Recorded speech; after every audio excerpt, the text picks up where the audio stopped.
Hello everyone. Myself CS Deepak Amrutkar, practicing company secretary, Mumbai.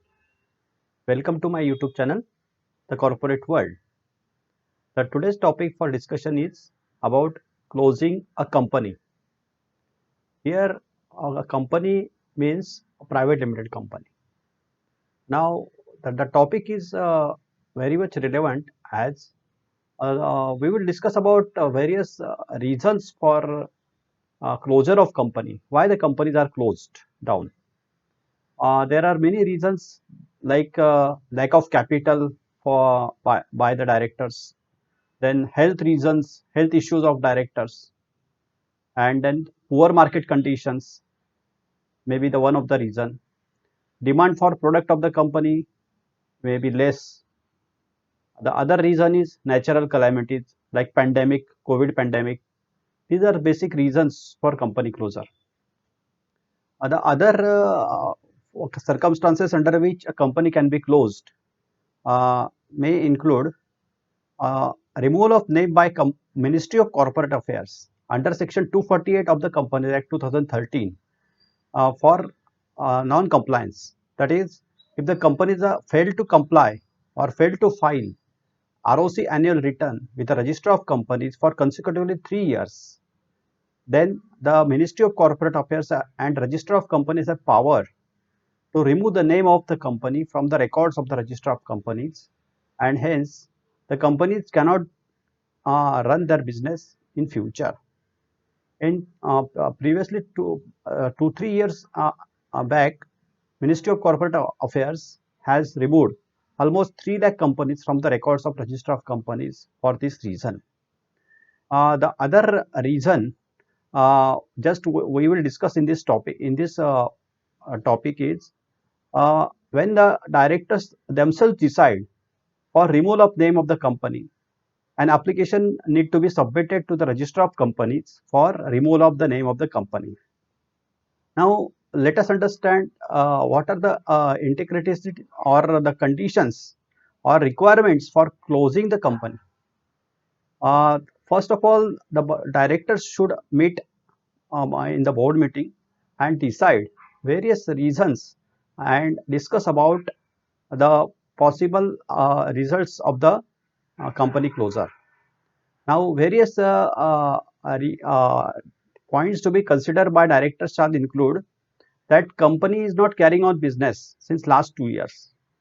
Then company do not have any assets or liabilities as on date of filing of the company for removal of name of the company. There should not be any asset or liabilities in the name of company.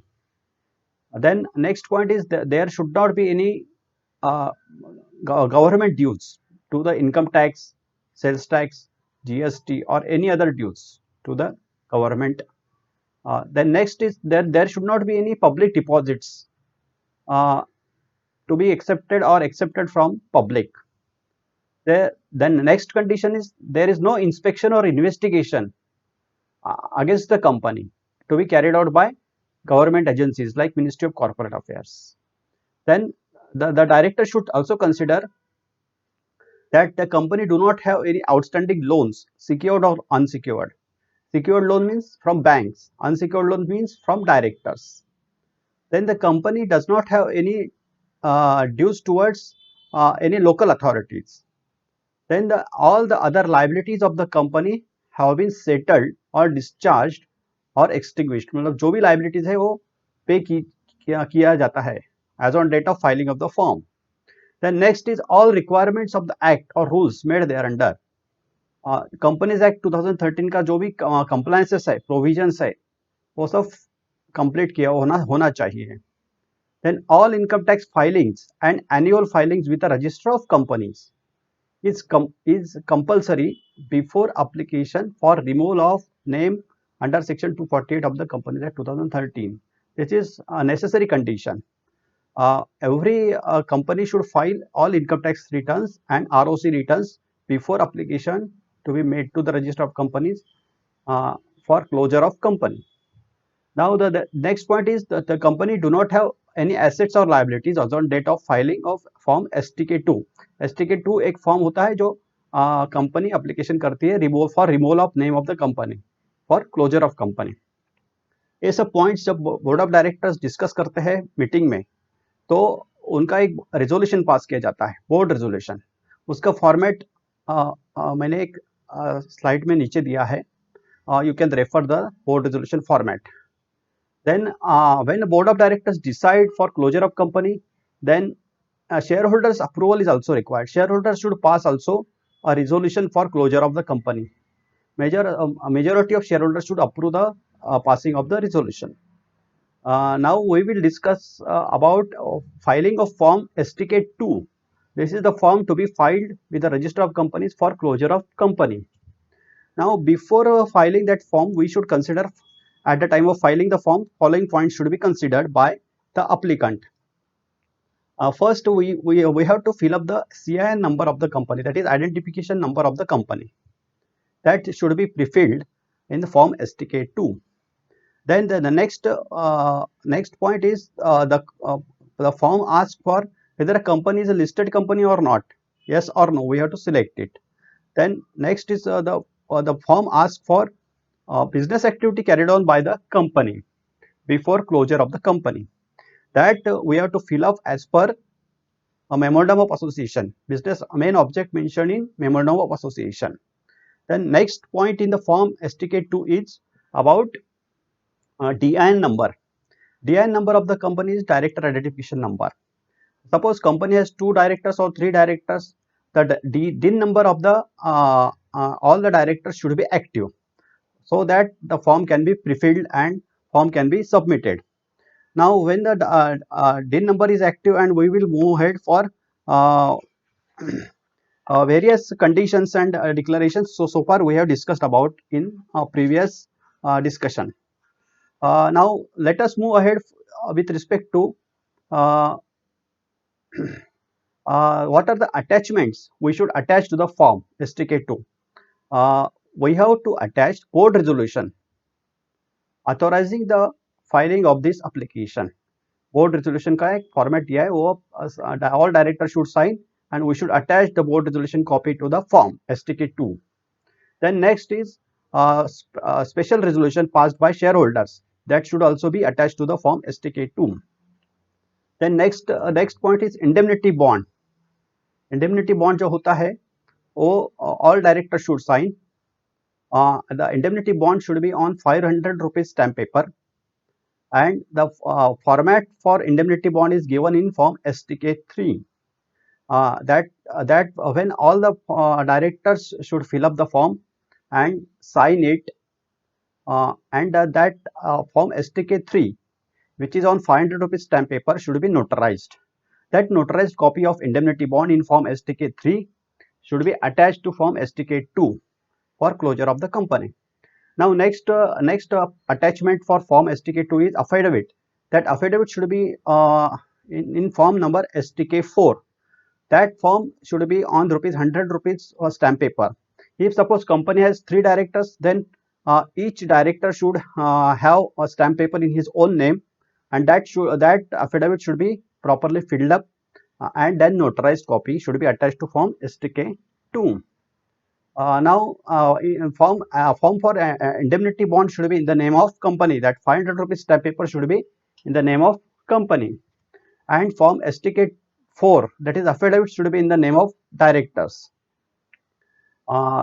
It means board resolution, special resolution copy, indemnity bond copy, affidavit copy we should attach to form STK2. Now next point we should attach to form STK2 is self-attested copy of PAN card, Aadhaar card, passport and bank statement of all directors, duly certified by either by practicing chartered accountant or practicing company secretary. That all documents should be attached to form STK2. Now the form STK2 is when properly filled up and legible documents are attached to the form is digitally signed by director. एक director digitally sign करता है और practising chartered accountant और practising company secretary can sign the form. Now when all the forms are properly filled up and all attachments are done properly, and certification by directors and practicing company secretary or chartered accountant, then the form should be submitted to through MCA site, Ministry of Corporate Affairs site, that is www.mca.gov.in. When we will submit the form, then payment to government for closure of company shall be rupees 10,000. This is the simple process of closure of company. Now this is the format. You can see Annexure C, that is statement of accounts. This is a format to be certified by chartered accountant. First, the statement of accounts should be signed by directors and certified by chartered accountant. The contents of the form, that statement of accounts is simple. From this you can see that capital of the company is suppose 1 lakh rupees, then there should not be any secured loan, unsecured loan, or nothing should be there. The director should sign it with their DIN number. Then next part of Annexure C, that is statement of accounts, is about uh, application of funds. That application of funds include fixed assets. As discussed earlier, the company should not have any fixed asset. There should not be any investments. There should not be any unsecured loan, secured loan, uh, or unpaid dividend. So in part B of the statement of accounts, just we are going through the uh, the statement should show profit and loss account, debit balance, that is 1 lakh. Means there should be a paid up capital of rupees 1 lakh, as earlier discussed in part A of Annexure C, and against that there should be a loss of rupees 1 lakh. And this statement of account should be signed by directors and certified by chartered accountant with his UDI number. Now this is a format of board resolution. You can go through it. The board resolution mentions about the decision of the board of directors for closure of the company, and in next under section 248 of the Companies Act 2013, and next paragraph, any one of the directors, all the directors of the company are authorized to sign the documents, affidavit, indemnity bond, and any one of the director is authorized to submit the form digitally signed by any one of the director, that is form STK2. So far we have discussed about closure of a company. Thank you.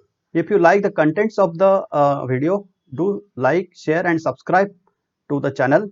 And if you have any constructive feedback, do mention in the comment section. If you have any topics for to be discussed through my YouTube channel, do mention in the comment section. Thank you.